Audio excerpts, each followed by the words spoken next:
Welcome to the Six-Figure Author Experiment, where we help you break through your first or next $100,000 goal. Parental discretion is advised. Now, let's get on with the show.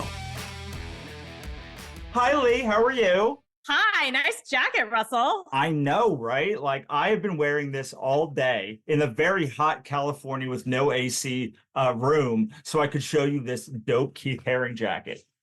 I mean, It look, is dope. it's like a 80s bomb. It's an 80s members only jacket, but so ugly. And I love it. It's my favorite thing. But I also went to Disneyland last week and got this hat that was worn by Russell in Up, and I'm Russell, not in Up. So works on so many levels, and it's very loud. So it is. I feel sorry for everyone watching or listening to the podcast not seeing this live. It is a color explosion. I'm actually going to stand because like there's other colors. Like the best part is it's all Keeps the going. colors. It just keeps going, and there's a front and a back. There are like 3 or 4 other jackets that were nowhere near this ugly, and I saw this one and I was like, Karen, do you think I could pull this off? And she's like, no, don't get that. I asked my mom, I was like, should I buy that? She's like, no. And I kept like walking around. And then Karen left to go to the bathroom. Mistake. And I was like, I'm buying this jacket. And my mom just looked at me. I was like, I'm whatever. And then she came back and I was like, there's no way you could have not known I was going to buy this jacket while you were gone. And she's like, it happens. Don't leave Russell unattended in an art gallery, and don't leave Lee unattended in a bookstore. Yes, absolutely. Also, don't leave me unattended in a bookstore, but like, yeah, either of us. I'm excited because you and I have talked about doing a comic, and we met with a publisher, and then they were like, is there any other ways you want to market this? And I pulled out my this is my unicorn hoodie, but I have a wolf one. And then we were joking about cosplaying, and then you vetoed that really hardcore because it is a very spicy comic. Yeah, well, they will cosplay for the first when they launch it. They will. I don't know what they're going to do, but they will cosplay. Like they cosplay every launch. Also, they are, I'm not going to say the name because it's not finalized yet, but they are amazing at merch. So if you were like, I want this merch, they would find a way to do it, I'll bet. I love it. So fun. Yes. So let's talk about launches. And you're in the middle of launching multiple things. You want to talk about God's Verse Chronicles. First, everyone is invited to the party, which is coming in the past. It will be past. Yeah, it's going to be in the past. You were invited to the party, though, and you're invited to the next party and all the other parties that we have. Just invited to the parties. Yes. I'm sure we're going to have them for like the next launch. So you got a lot of launches, and we might as well celebrate. Although I was reading Alana Johnson's excellent book on rapid releasing, and I really liked what she said about launches, because for her, a book one launch is a either soft or medium launch. Hard launch being do everything you possibly can or want to, and soft being send an email. Right. And she says she pushes harder on book 2 and books 5 or 6. And I think it's because she'll discount book 1 or earlier books in the series, and she has them available to discount when she's on book 5 or 6. Right. And that could be your hard launch. And I think that's kind of what you're doing with launch right now, is you're going to let book 1 go, see where you're at, and make some decisions. And it also has to do with your energy. Like, where are you at with one? So I know an interesting thing that Alana told me about how she thinks about books. And I think she said this live, so I'm pretty sure I can say this. I don't think it's going to be a secret, but so The Secret to a Grassland is a really long series. And the perfect book length is 6 books. It's because it's 2 trilogies, 1 to 3, 4 to 6, and then a 1 to 6 trilogy, and then you move on. And like, it's like the perfect length for a desert. So almost all book series are 6 books that are like desert books, because like that's the optimum length. There also is a steep decrease in sales on book 7 usually. Like there's a dip between book 7 and I'm just going to call it 10. It's not quite that long, but like there's a dip after 6 and then it picks up. And like if you're a Grassland, you have strategies to like mount that to summit that gap. And Alana's strategy is really interesting because she seeds what's going to happen in book 7 in book 1. So she Wow. makes it a must read, book 7 a must read, because like she's like made it a minor character, made a plot point, or something is happening in book 1. Everyone's reading it and has to jump in there. So it would make sense if she pushes hard book 5 and 6, because she's got a whole new series basically, or a whole new thing, a whole new like peak event happening in book 7 that she wants everyone to get in on and get caught up on what's happening. That is so smart. It is so smart. I sat down because we were like, you're a grassland. And she's like, I don't know if I'm a grassland or not. And I was like talking about the dip. And she's like, oh yeah, you just like make the thing in book 7. I was like, the fact that you know that is the reason you're a grassland. Not way more than the 100 books you have in a series or like whatever other thing. It's like that thing is proof that like you understand that there is a gap, and you're like, I'm not going to make 6-book series. I'm just going to figure out the best way for me to summit that gap. And then once I hit book 8, 9, 10, whatever it is, like the thing keeps going and I'm off to the races. Love it. Yeah, it's a really, really, really interesting tip. It's also interesting if you're going to make 6-book series and you're a desert and you're like, I want this series to combine together and like make my world, but I don't know how. It's like, well, can you maybe like go back and maybe rewrite book 1 or make a new entry point that like makes book 7? Because if you think about it, it's book 1 to 6, and then book 7 she re-enters books 1, so you already have book 1 to 6. Book 7 would already just have to be kind of seated in book 1, and then you can keep doing that. You can kind of, as a desert, weave these things together almost in like reverse if you want to move from a desert style to a grassland style, which most deserts want to either move to evolve into grasslands or aquatics. You look very thoughtful. Yeah, I get all the deserts, aquatics, and I get them all confused. So I agree. You know what you're talking about. I will link in the show notes for anyone who's listening. Is like, oh, give me a reminder. Give me a crash course. Yes, we're not going to do a crash course today because like then it would take another 45 minutes. I have taken this crash course multiple times, and I need to just remember the examples, like aquatics is Marvel or something. Yes. Like that. Grasslands, Elena Johnson. Perfect. Good. Yeah, I like thinking about series and series entry points. And I also love doing the thing where I flip the villain. So the villain is the bad guy for a couple of books, and then we redeem him. Mm-hmm. So people got mad, not mad. There were big things that we tied up in our trilogy on book 3. The heroine and the hero's arcs, their love interest, their love story, of course. But then there were auxiliary things that we also tied up that had to do with pack politics, blah, blah, blah. But what we didn't do was have a big pack war that killed the bad pack. That was the main villain. And the reason we didn't do that is because this series will be whatever, as many books as we want to do, potentially like 10 to 50. I don't know. Sure. And one of those books will be the villain's redemption. Sure. So someone in a review was like, well, they didn't tie up the biggest thing. And I was like, what was that thing that we didn't tie up? We tied everything up. And she was talking about, you didn't kill off the big bad. And I'm thinking, but the big bad is going to be the hero in book whatever. Well, and we're already setting that up. I don't know if it'll be book 7, but that would be interesting to play out and tease. Usually we have like a werewolf pack and we do everybody gets their mate. Right. And then the villain, comes around. And yeah, I have launch numbers. And I think our most successful series is a spin-off of the OG series, Bad Boy Alphas. So we did Bad Boy Alphas, but a different pack. And we did all the guys in the pack. Book 3 was the alpha though, meaning he's like the top of the pack.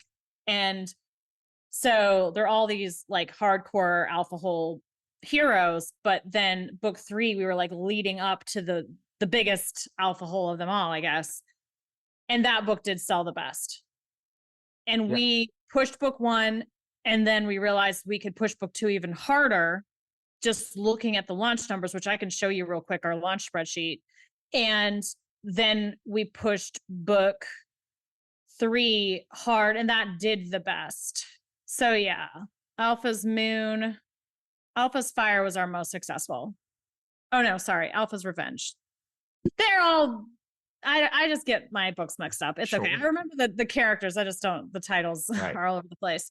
But, and again, for us, the success was we had almost 5,000 pre-orders on Amazon, which is pretty awesome. And this book hit the USA Today on release week, which we've talked about is not really possible unless you're trad at this time. Right. So here's my question, because you said you knew after book 1 you could push book 2 harder. What metrics were you looking at in book 1 that was like we could push book 2 harder? So here it is. What it was this. We pushed book 1. We had book 2 up for pre-order, and that pre-order actually is what told me we could push book 2.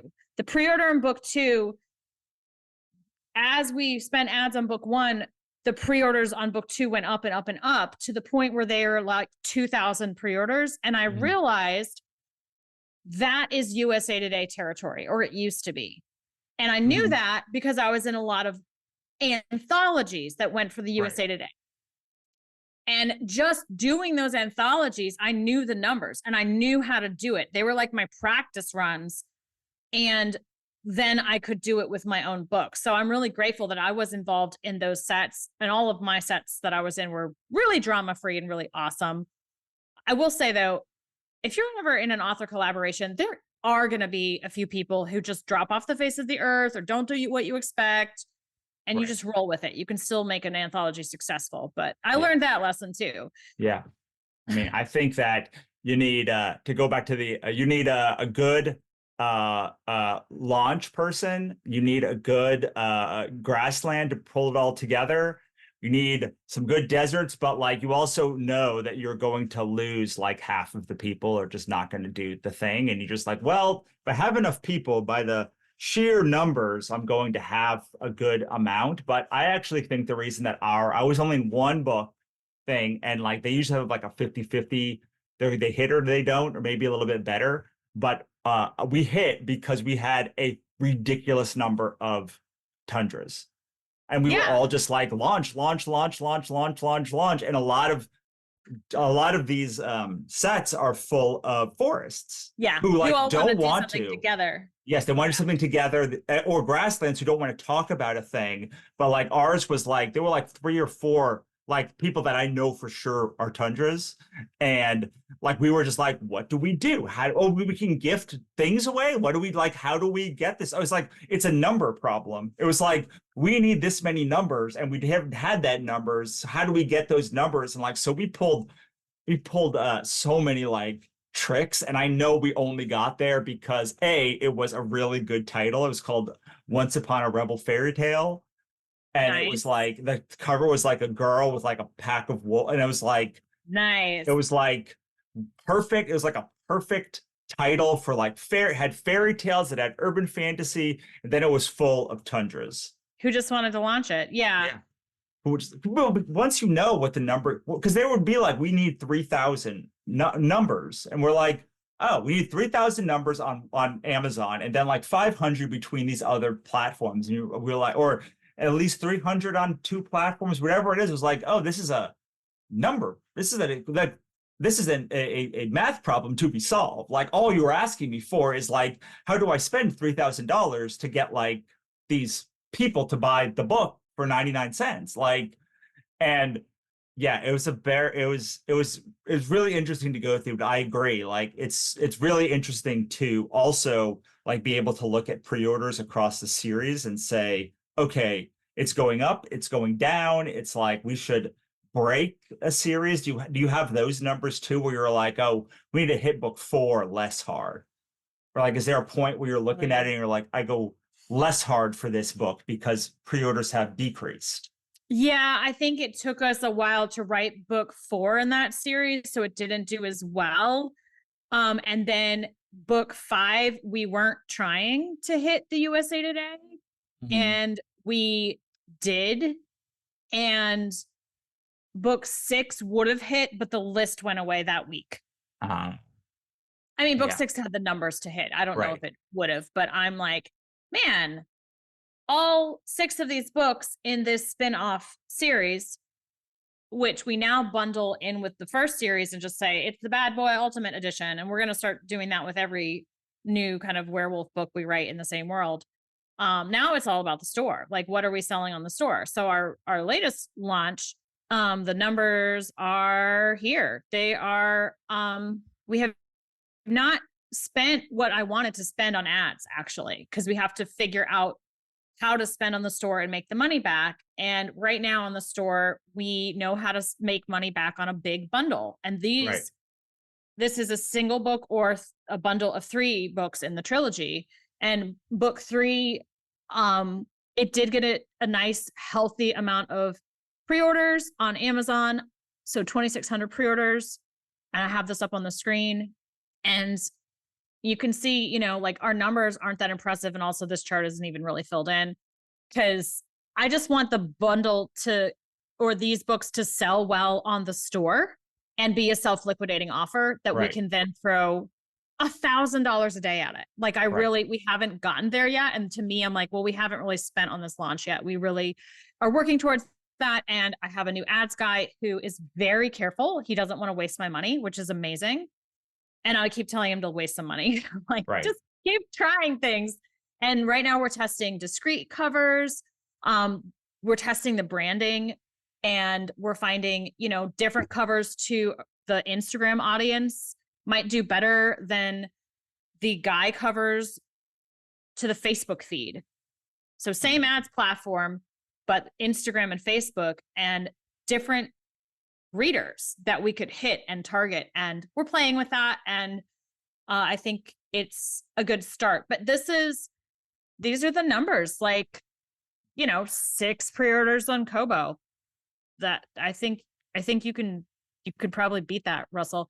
And Apple, usually those numbers are pretty low. We got 269 pre-orders, and that was because we were in a special promo. So that's merchandising. We got invited to a special promo. So I'm not a big look at my numbers person. This is about as far as I go. And then I hired Ben to do the ads, but, and my husband does a lot of the finances. So we do pay our taxes. Otherwise it would be scary. But this chart helped me see patterns, trends, and know what's possible. And I don't track every launch. I'm tracking this one because this is the biggest series. This is a series that can make, you know, 7 figures. I think one day it'll make 8, 9, 10, like depending on what we do with it and how we advance it. Right. But so it's really interesting for you to say that, because I feel like when I put out my slate for the year, I'm like, I'm going to push this one book because it has the biggest potential to like do stuff. And like the other ones are going to do what they do. Like they'll make their money back. Like they'll help push everything along. But like these are the money makers that like need to perform and will perform. So I'm putting max effort on it. Yeah. You have said something a couple of times. I don't know if we've ever talked about it, but you say this thing about like $10 a day, $100 a day, $1,000 a day. And you make it seem like you're like ramping up very quickly to that like $1,000 a day thing. You're like, in like a week you make that. Like, how do you know how when something goes from 10 to 100, 100 to 1,000, like 1,000 to, I don't know, whatever the next number is up there? Okay, so when we were launching and we were spending our ad dollars on Amazon, I knew that I could test ads at $10 a day. And then a couple days before the pre-order went live, I would increase that budget. So I knew the ads weren't going to break. And then for launch week for USA Today, you blow your ad budget in 5 days. You're like, ideally, I'm at $2,000 a day, Friday, Saturday, and then I pretty much cut them off on Sunday. You know, and Tuesday the book goes live. So that is your window, and that is the week to be everywhere. Right. we're not doing USA Today launches anymore because I don't think it's possible with that strategy anymore. And so I want another goal to hit. My goal is advertise the heck out of the store. Get more people into my direct sales ecosystem is really my strategy now. And so we're not blowing $1,000 a day. But that ramp up was because when I was doing the big launches, and those are the launches I was running, no ads person was doing it, I was doing it. That was how I did it. But I knew I could do it because book one, I was spending whatever. I found some good ads. And then I just was like, oh, the book is live. Let me turn it up. And I don't think I spent up to $1,000 a day. I guess we can look. Let's go see. Because I actually tracked it. And again, these are the only 6 books I've really tracked. And now it's 9. But this is over like a 3-4 year period of launching. So right. That was a book bub. We got a book bub on book 1 during book 3's launch. That's probably why book 3 was also massive, is we spent extra because we spent it on 2 books, and it was one's on sale and one is new. And that is a strategy you'll be able to do down the road, like book 5 or 6. So it looks like, yeah, look at this. Okay. So I spent on the 18th of February. Okay. So before launch, I spent about $364 spread out over a number of days. I don't know how many, because I guess I didn't track that. And that was to test the ads. And then launch day, I was like, okay, let's go. I wanted to spend $1,000 a day. So I just basically turned up the ads, and I was willing to lose money because I was like, just go crazy. And if this was in Kindle Unlimited, that's kind of what you do. You're willing to lose money and get rank and views, and ideally trigger the algorithm that they send to all the Wolf Shifter romance readers in the Amazon ecosystem. And Amazon algorithm loves new. So you just go hard and you do it. And there's probably better ways to do it, but this is what we were doing. And I felt comfortable doing this because again, after a certain point, I saw the ads were losing money. So by the 1st of March, I was down to $200 a day I would spend. So I just was like, go, go, go. And then I looked at the pre-order on book 2 and was like, dude, I need to keep advertising book 1 because when book 2 goes live, we're going to make all this profit, and I have something that's working basically and making money. So let me spend $100 a day or $200 a day for as long as I can. And usually for me, that means I make a bunch of ads and then I get bored and I put them all up and I try to weed out the ones to do the best. And then I just pour ad spend into those best ones. And then I get bored and I'm done. And those ads get tired. They fail at that high amount of spend. You know, you spend $10,000 on one ad and it might be cooked unless it's amazing. And then I'm like, well, I should make more ads, but I go write another book instead. Right. That's why I'm like, that's why it's like, it looks like a month or 2 you have energy for, and then you're like, it's going to do what it is now. Yeah. And that's why I hired an ads guy, because now he has unlimited energy because I pay him to have unlimited energy. And I'm just praying that he never leaves. Right. And so any questions about this? No, I think I've got it. I did. And so now if we move to my launch, we are kind of using your new strategy, which is like, you're not doing $1,000 a day on ads. And I will say that I had good intentions of doing all of the things that were on that checklist. I have the best of intentions, but a couple of things happened. One, we decided to do a full price launch and then discount over time. And so that takes out a lot of the newsletters, like almost all of the newsletters, like 99% of newsletters are like, well, you're not going to be in us now because like we need it to be like very cheap. And then most of them, even if they will send at $4.99, like don't work at $4.99. So I ended up doing a couple of things. One, I ended up doing 2 BookBub pre-order alerts. One that's going out, I think, in a couple days, and one that went out last week. I sent a couple of emails, and I'll send an email to my list once it's launched of people that I know ordered book 1 to say like, hey, can you leave a review? It's live now. I actually got a surprising number of people who emailed back that they bought the book on Amazon or somewhere. I got an email that was like, your Kobo link didn't work. So I had to send a new Kobo link, and then someone asking for the paperback. And like, I did not realize that like Ingram Spark does not have their things together any more now than they did years ago. I've had these books enabled for distribution for months. No, maybe it's been 3 weeks. Maybe it's been 3 weeks, but still 3 weeks, at least a minimum of 3 weeks. It's on Barnes and Noble. It's on IndieBound. It's not on Amazon. And like, so whatever, like I sent the Amazon and the Barnes and Noble and IndieBound links because like, you know, I'd rather support indie bookstores, frankly. So, but I do want them linked together because it was Monica, right, that was talking about how having the more things linked together, the more formats linked together, the better the rank is. So I was like, surely two things happened. I went to the series page because you told me, and I was like, surely the series pages right now, these books have been like there for months up. They haven't been on pre-order for months, but they've like been in drafts for months. And I had to email Amazon.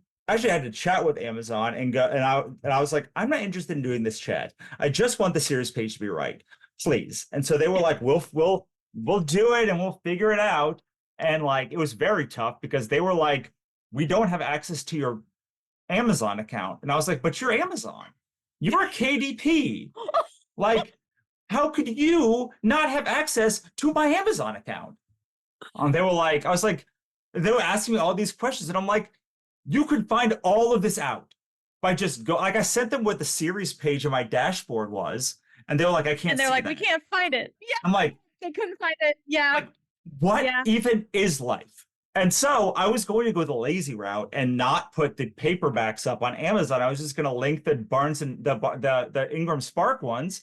And this morning I was like, nope, I can't do that. So I uploaded all the books. I fiddled with them all until like they were on KDP2 because like, what are you going to do? But then I forgot something else on the paperbacks. You can set them to go live in the store, but you can't do a pre-order for paperbacks. I don't understand. Yeah, just have it go live. It's fine. I forgot about that. Yeah, I'm a kind of roll with it person. So I mean, all of this is normal. All of this is completely normal. Like we opened up our world and man, that series page was never right. Never. Yeah. Other people wrote books in it. We were at like making it is so borked, whatever. And I never use Ingram. First of all, Ingram Spark is the worst. My sister and my husband both have used their interface after I gave up, and both of them hate it. And it's like, okay, the consensus is Ingram Spark should die. It's fine. But I always upload to Ingram Spark and Amazon. So Amazon gets a paperback directly, and then Ingram Spark gets everyone else. Right. They're like the draft to digital paperbacks. Right. Although now my sister's like, I'm not going to use Ingram Spark anymore. I'm going to use draft to digital for paperback. And I was like, sounds good to me. Yeah. BookVault's also got a very nice interface. I think you should note that Ingram Spark's books are very nice. I like the Ingram Spark book that you get. It's the interface that is like BookVault's interface is amazing though. Like and I just wish that Ingram Spark would hire the guy who did the BookVault interface, or just fast forward to at least the 20th century, if not the 21st. I'm very excited because they are just updated their PayHip integration, and I'm not on Shopify yet. I'm on PayHip. Today, they announced they have a better PayHip integration on BookVault, so I'm very excited to like give that a try. Dude, we're doing foil on our store through BookVault. Yeah.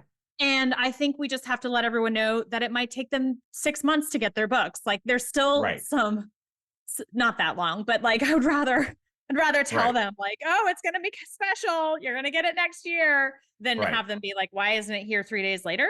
But they are doing these really cool things, BookVault, and they're very responsive. So I'm a fan, but stuff is going to go wrong. Like, it's just so normal and relatable. And Renee and I make a lot of money from Amazon, and we have gotten our shared account, which is under a separate LLC.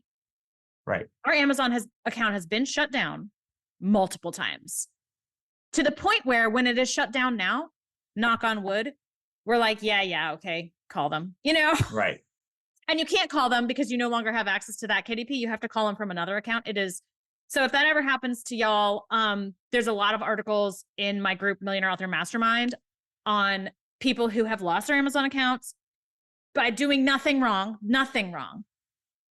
Amazon thinks that Renee and I are pirating our own books. Like it's a bot shutting us down, basically. And once a person looks at it, they go, oh, sorry, and reinstate it. You just have to make sure you don't have heart palpitations. Right. So much of this business is not having heart palpitations when like stuff goes wrong and things get shut down and things go off.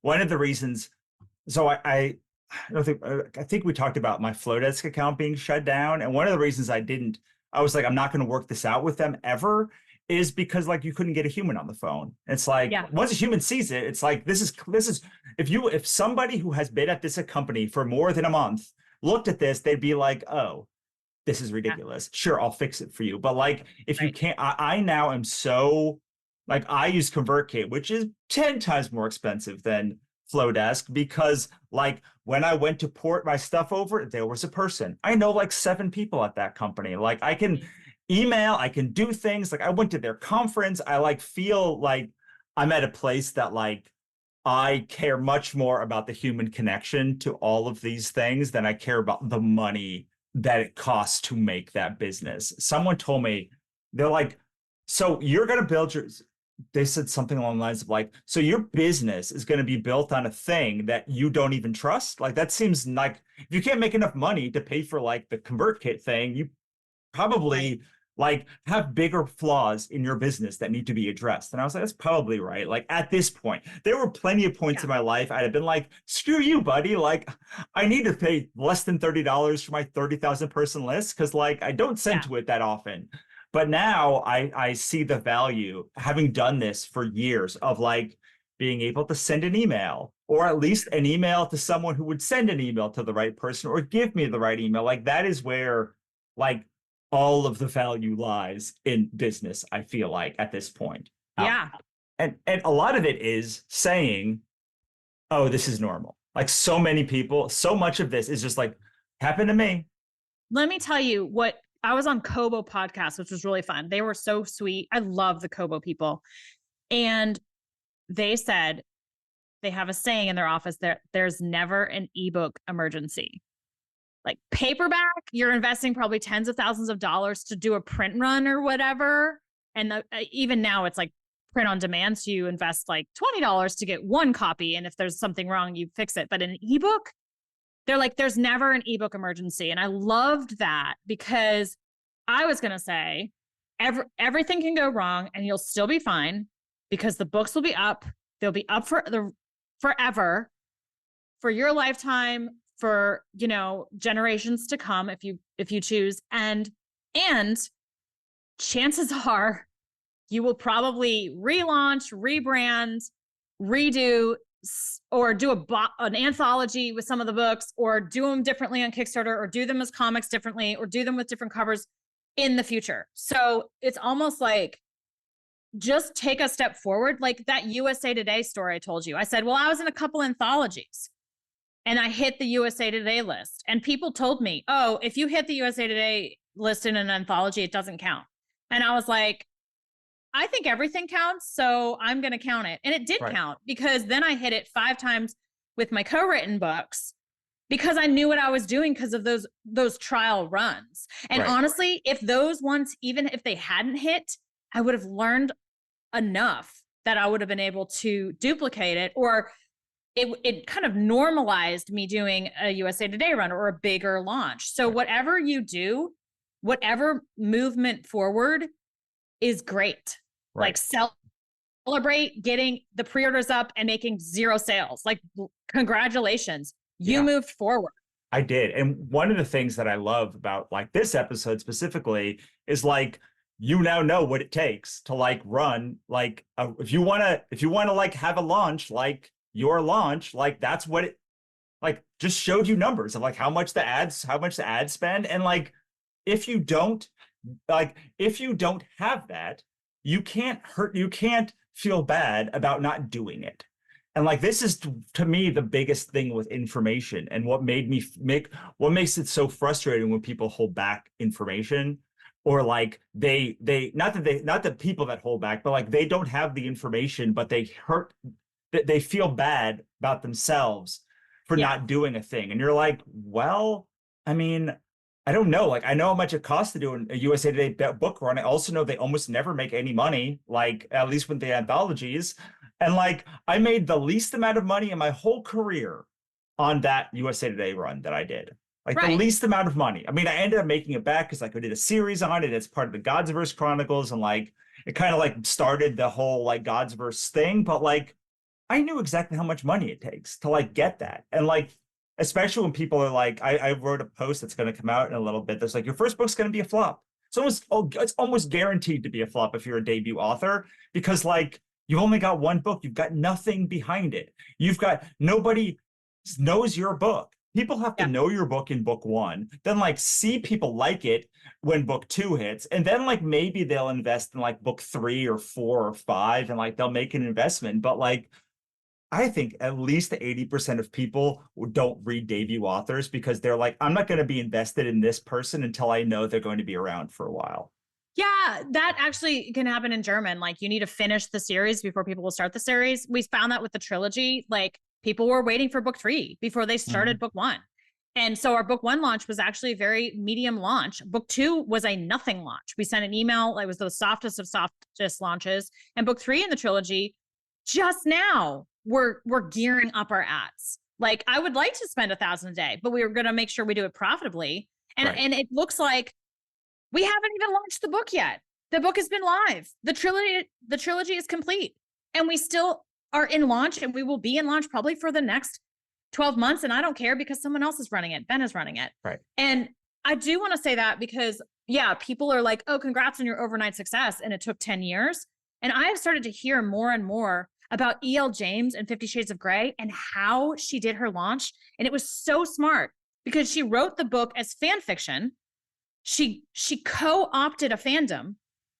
Then she moved them into her own ecosystem, because I talked to someone who said, oh yeah, my friend did her website. And she did this whole like, I can't do spicy stuff on this fan fiction site anymore. They're going to ban me. You know, let's be against banning books. And she just got this frenzy, which is smart, and moved her fans into her own website. And then I guess the publishing deal came out of that. I'm not exactly sure all the steps, but the more I hear about it, it's like, dude, her overnight success took 10 years and a really interesting marketing brain. And the reason I wanted to mention this is because I've seen on TikTok, there are 3 books coming out next summer based on Harry Potter fanfic. Yeah. Harry Potter fan fiction. So people wrote fan fiction. They basically had a built-in fandom and then slowly built this audience to the point where they could get a book deal and do exactly what 50 Shades of Grey did, which was, it's Twilight, but different. And I'll just rename everything so it's not an exact. Oh yeah, one of my favorite authors of all time, Naomi Novik, started AO3, and like my favorite series of hers is Scholomance, which is just like, what if Draco was a girl and Harry Potter was a jerk? I love that. Those books are so good. And yes. Yeah, I think I talked to a really cool, what's the person who writes to trend? What sort of Desert? Person? So a really cool Desert. She was like, I write to trend. This is what I do. What's the next trend? Let's talk. And I was like, I don't write to trend, and I am so interested in this subject.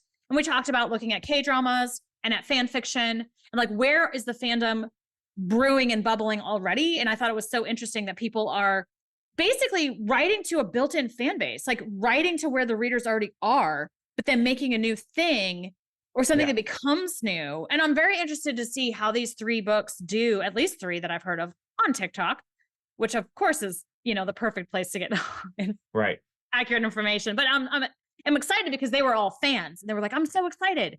These are all coming out. You know, the Harry Potter God has blessed us or whatever. It was cute. Right. And so looking at trends, that's a whole nother conversation. But all this to say, I'm glad you're doing your launch. Things will go right. Things will go wrong.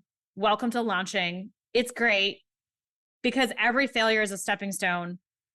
As long as you don't give up, as long as you don't go, sucks and I hate it. So you choosing not to do certain things because you're like, that would suck and I hate it, is the best thing you could do. Just make sure everything you do, you love and you're genuinely interested in. And if it doesn't get the results you want and you liked it, you could still do it. And if it, does get the results you want and you love it, definitely do that, Right. Yeah, my thing has always been like add one thing to a launch. Like if you add one thing every launch, and I was like, oh, there's like 12 books here. Like if I had 12 things, like it's going to be the 12th book's going to be like a huge book because like it's 12 things that work. And so I did the 2 book bubs. I have the book bub coming out on Monday with a new release alert book bub that you don't pay for, that one. And then I have Word Media is doing ads for Amazon and for Facebook.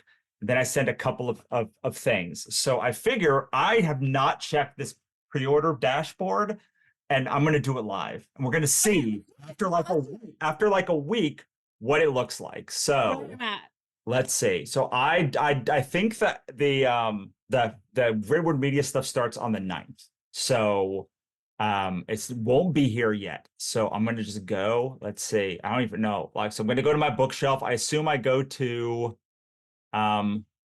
nope. You go, to reports? Your reports. Okay. And then it'll be on the left. All right. Let's see. Orders.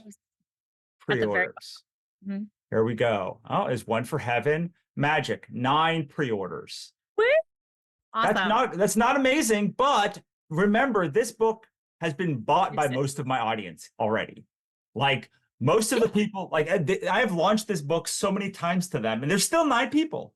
And probably if I go to Kobo and the other ones, I will have one at one of those retailers. And that's like more money than I've made on retailer in any month, I think, in years, because I don't have any of my books on retailers.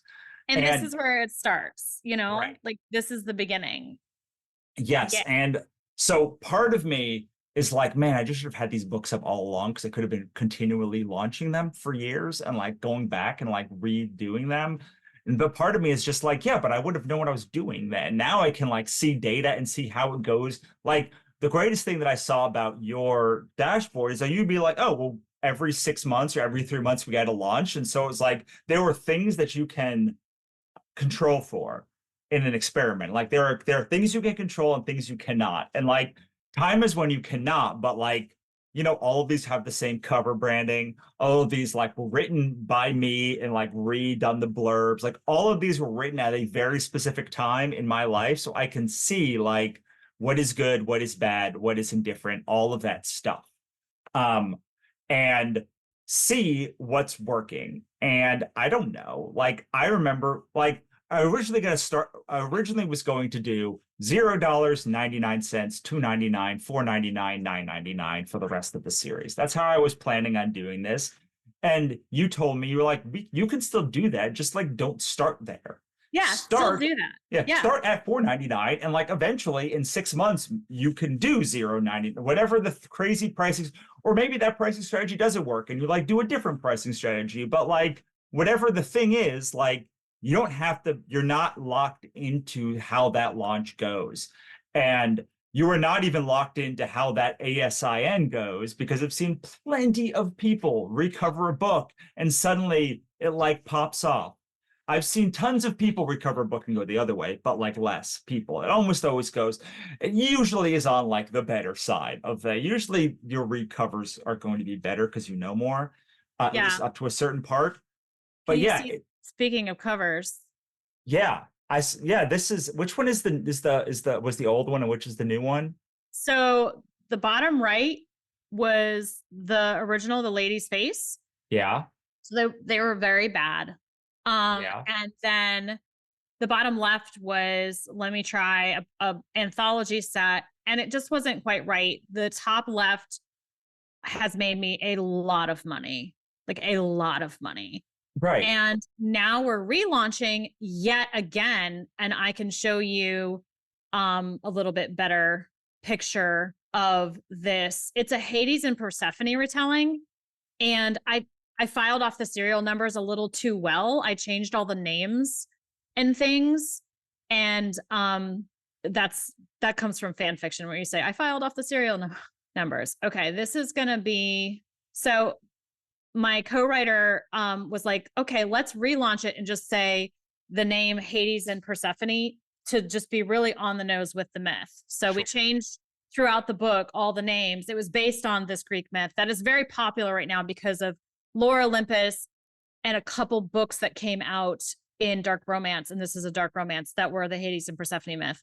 This is the discrete paperback. And then I actually do not like this ebook cover, but it won in the Facebook testing. So we're going to try it. And this whole like sugar skull or skull mask is really in, especially with a younger readership.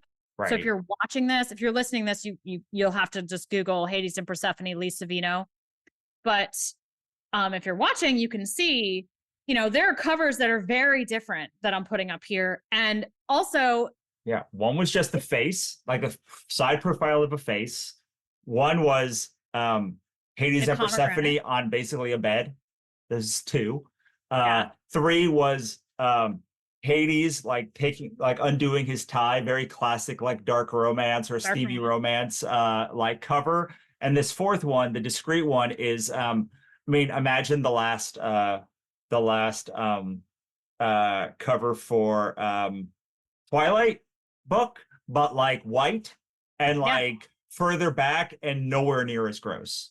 The Twilight covers a lot. It's just an exploding pomegranate on a white. And it looked, and you know what?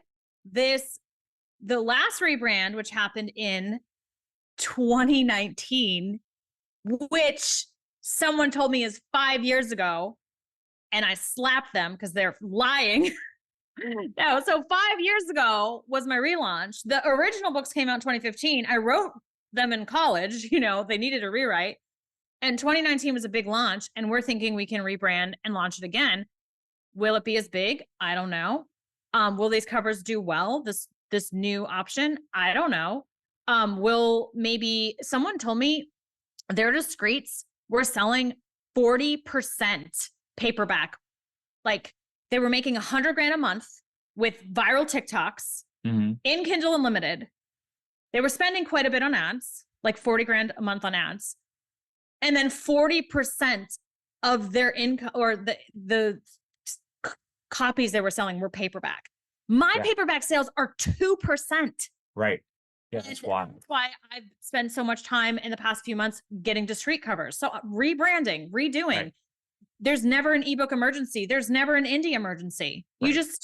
You're like, well, that didn't work. Pull it down and redo it. Right. It's fine. Yeah. So to just give you some context, if you're listening, 41 million people will become eligible to vote this year in America. So like that's people who are turning 18. So like let's just say like the ab person, like what's your target demographic? Like what is the bottom end of that range? Like 26, like 30s, like what for your books? Like yeah. So this was more stats. Someone said, okay, my books are going viral on TikTok. I went and looked, who's it going viral to? Who's making it go viral? And it was ages 18 to 36 or 32. Right. Okay. So it was a younger demographic. Right. So that's since 2019, if like the numbers hold, let's just say 40 million on average, that's 200 million people become eligible to vote in like every in the last 5 years. That seems like a lot. That can't possibly be true. It seems like a lot. Like that means our country has only like 400 million people in it. So that seems like a lot. It does. Oh, hang on. Wait. Let's look up real numbers. 8 million youths. That's better. That's more like it. Okay. Better. 8 million times 5 is still 40 million people. That's what it is. Since your last launch have become have grown into your electorate, which when people say like, why is everyone trying to like target young people so much? That the reason is because like they grow up to be older people with money and like they buy your stuff theoretically. Like they have money, but really they will have money in 5 years. And like I've seen this in my own, like some of my best customers, their children became my best customers. Like, they've grown up as well, like with all of my brands. Like it's like So regardless, if right now your book is a flop, like in 5 years, probably like 40 million new people could see your book and be into your target demographic. Probably not all of those are book readers. So like, let's say 4 million of them, let's say 10% of them are like hardcore book readers. There's still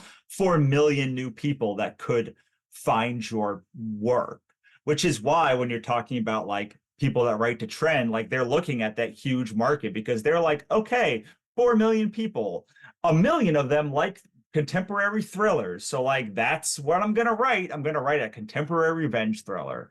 And like, and that is going to be the most likely to make me $500,000. And like, this is my year of embracing my inner desert and trying to do all of those things. And it's not easy, but like, man, sometimes it is amazing to just be like, oh, look, it's not me that like has weird taste. It's like not me. It's like, look, I wrote this post that was so like made to go viral and look what it did. It did 10 times better than what I normally write. Like, and so like you can add those little things. But yes, I decided that I have until at least June of next year when like the last book comes to Kickstarter to like really think about this, like to really get this thing up and running and like off the ground and like running well. And that's 12 months from now. Yeah, and That's it's a year. basically you're growing your launch muscle. Right. So every launch is just a learning opportunity. And you're, like you said, just add one thing. Yeah. And I would caution anyone listening to this who has one book to like, I know it's been your life dream to do a book. I know every person who has written one book that, well, most everyone who's actually written words on a page and launched it, their dream was to write a book. Like nobody does this work because they like thought it was a good business move. It's a terrible business move. Yes. Go do anything else if you just want to make money. Right. Like just be a stockbroker. It's fine. Anything else. But like you have the ability to say, this is my starting point. This is not my ending point. This is this is where I am now. This is not where I'm going to be in a year.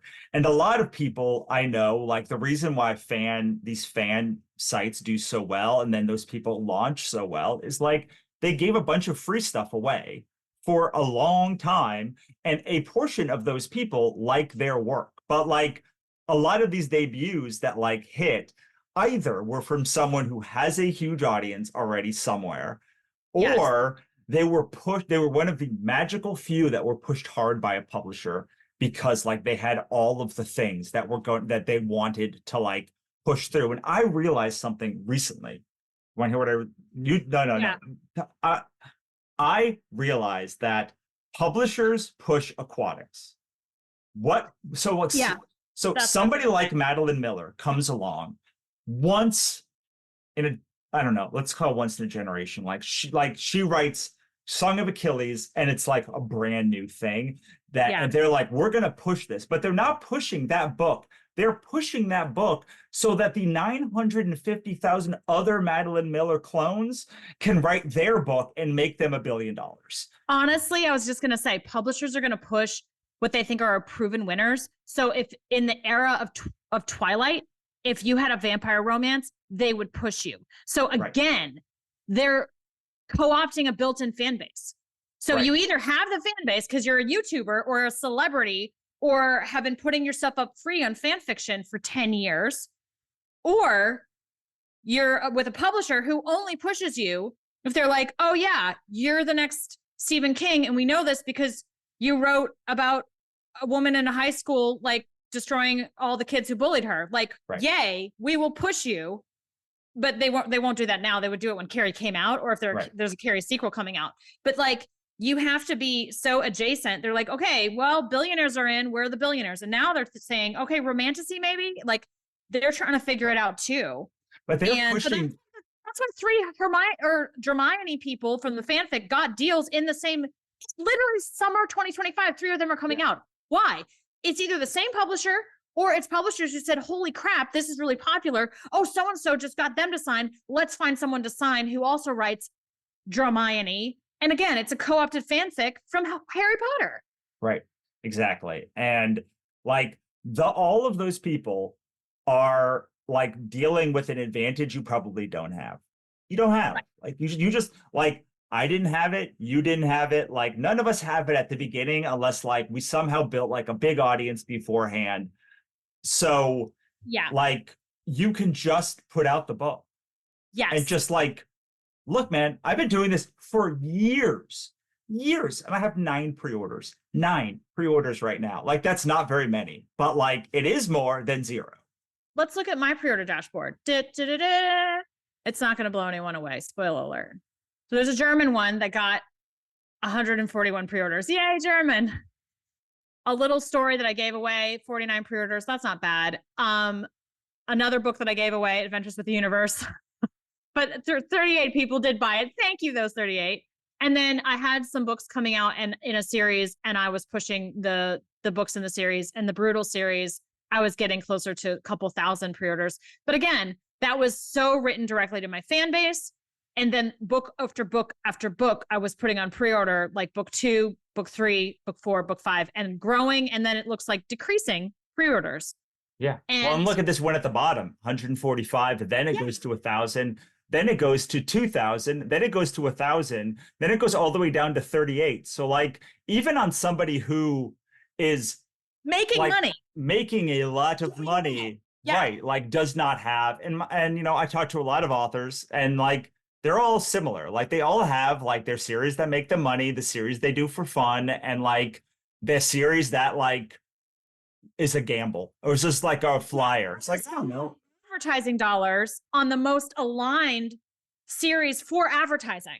It's not even like the best written book. It's not the best book. It is the most aligned for advertising. It's a guy in a suit versus, you know, Snowden with the lumberjack. And I mean, I could probably push that book if I wanted to, but it's like 10 pages. So like, whatever, like we're not making value judgments, or like your worth is not based on this. And Russell and I are coming to you and going, we didn't have a publisher pushing us. We didn't write fanfic for years and get, you know, a huge deal. We bootstrapped it. We did it ourselves. And now we do what we love, and we make a lot of money, and we get to keep doing what we love, which in a couple months is going to be make a spicy comic. And we want it to sell. If it doesn't, though, it would be worth doing because it's fun to do. And any mistakes that we have, and guys, like those early covers that I showed you, those were huge mistakes. And then I turned them into my mega successes. Right. And I also have enough books out that I don't need anything to be a mega success. Right. So this is as the one takeaway that I think that I have gotten the most from working with so many 7-figure, 6-figure successful authors is like, you say the do what's fun. And like, so many of them are like, the thing that I do, like, it's the intersection of what is fun, what makes money. And like, sometimes like, it's not, you wrote you wrote like a mafia werewolf book because it was the intersection of like a thing that makes money and a thing that you were very interested in. And people are, including myself, have always been like, it's one or the other, but like, it's not. Like the older I get, the more books I do. It's about like finding what you love in any project that comes your way. And like, not all of them. I tried to write a sci-fi romance recently, and like, it didn't go so well. It did not go so well. Like, did not go. But like, I tried it. I tried to find like what I loved about the story. And like, I now know more about how to write that kind of book. But like, clearly the things that I like more, like fantasy, like I'm better at writing like steamy romance and fantasy because I like those things. Like, they're not jobs, but like for most people, like especially that are like aquatics or forest, it's not about like selling your soul to like write a more popular thing. Sometimes it's making a choice. I can make this thing that is going to have an audience of 4, or I can make this thing that has an audience of 1 million. And like, how far can I pull this? And how far can I pull down the perfect book? And how far up can I pull like my book so that it meets in somewhere that like I am comfortable artistically and creatively? And like, I don't know. Like I've been spending this whole year trying to get out of my own way and like let money come. And the biggest block that I had, I think, is like, if I do things like this, I am no longer X person. And like, you are a whole ass person the whole Yeah. time. Like, no Yes. matter what you do, like whether you write the book of your dreams or you write the book of a billion people's dreams, like you're still a whole ass person. You can do either. And probably the what I have found, the perfect ikigai, ikigai, the one where it's like all four of the things converge on. The Venn diagram, like the middle. Yeah, ikigai. It's where, hang on. It's where what you love, what the world needs, what you can get paid for, and what you are good at all come together. Oh, okay. Ikigai. I don't know how to say it. I know how to write it though, and I know what it means. And it's like those four things can coexist, especially if you're a forest or like an aquatic. Like they do not have to coexist, but like they could coexist in a way that like feels congruent for you. Yeah. We talked, and we need to do this in another episode, where I did a couple different series and I kept scooting my branding of the series more mainstream. Mm-hmm. And I've just continually done that. And then my career went like up and up and up and up.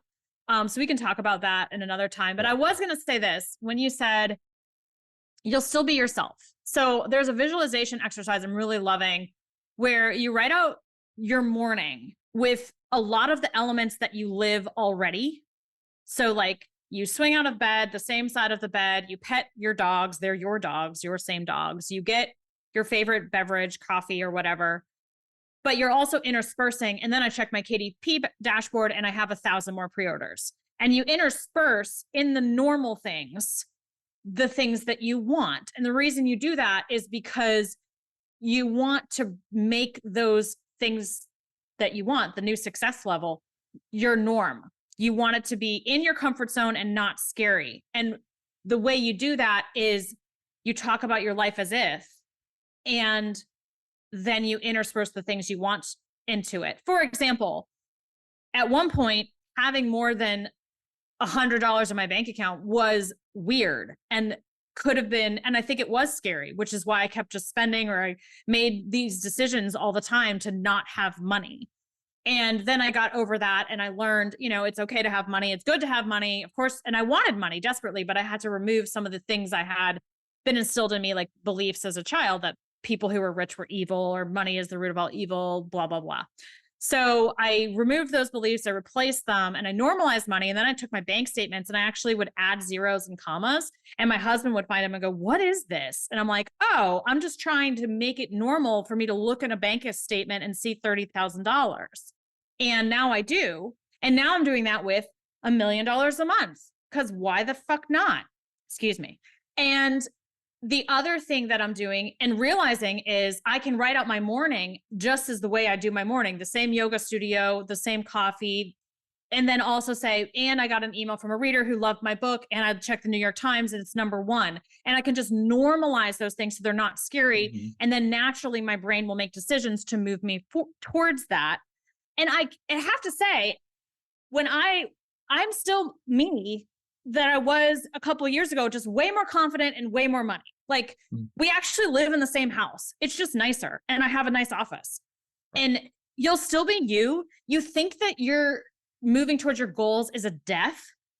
Like for you, Russell, putting your books on Amazon, there were beliefs that had to change for you to go, I am going to put myself on Amazon. I'm not just going to sell direct. I think it's good to sell direct. And I have a lot of courses and talks about it to prove it. I love like you love other things more, but you're like, this makes sense. And you have to change those beliefs. And anyway, that visualization exercise of like, think about your normal day, intersperse 2 or 3 things that are new and scary, but then normalize all of those things. And at worst case, just print off your bank statement and add a bunch of zeros and commas and print off your Amazon dashboard and add a bunch of zeros and commas. Like it's silly and ridiculous. And you do not have to come on a podcast and admit that you did it, but it works so freaking well for me, then I tell everyone to do it. Yeah, that's a great, I think, way to end it. I want to end by saying, like, we are 6-pound blobs of fat inside a meat suit. So, like, we all think these things are rational. We all think like our lives are like rational and full of rationality. And like I was telling Karen last night, I was like, capitalism works because it monetizes chaos. It's the only thing that it does. Like, it best monetizes chaos. Every other form of money and government tries to put order on chaos, but only capitalism monetizes either putting order on chaos or monetizes the chaos itself. Like, the fact that gold is very expensive is just like irrationally, like, it is things. So like in the chaos engine, it's worth more. Like, and like all of these things, like the manifesting, like The Secret gets a bad rap, I think, although like for many reasons correctly, but for some reason, but for the fact, like, you can manifest a thing by visualizing it, but you actually have to do the work to like get it. But like, and like making those pathways actually function, like they have to, like, Russell wants to work with 7-figure authors. Russell has conference to meet 7-figure authors. Russell becomes the kind of person that 7-figure authors want to like be around. Like, all of those things are the end result of the manifestation of like this podcast. But like, I was on a panel once, and I was with like it was Mark Wade and Joe Illidge, and it's like I think maybe Gail Simone was there. It was like the biggest names in comics, and I was just the guy who's like asked to be on a panel. And like at the end, they're like, "How did you?" And I talked on the panel because like, and they were like, "How could you have done that with all of these people?" I was like, "I don't know. They asked me to be on the panel. Like, they know something I don't. Like, or like they know something I also know, but like the other people in this room don't know. And like, I'm gonna say the thing, but like." Really, like every time I feel like this is irrational, I think this whole world is full of trillions of very tiny blobs of fat that are hallucinating sentience at the same time. And like we don't even know how to really control our bodies. Like, what does this mean? Like, we spend decades trying to figure out how to like control our bodies properly as it changes, and then try to prevent it deteriorating in ways once we finally figure it out. And so like all of this stuff, you might say, I'm too rational for that. But like, I swear to you, you are not, because you are just a 6-pound blob of fat inside a meat robot. And a chaos jacket. Yes, and like this jacket is like the whole universe. All right, cool. We're going to do this again, and we'll talk to you soon. Bye. Thanks for listening. For more, head on over to sixfigureauthorexperiment.com for archive access, resources, and more. We'll see you next time.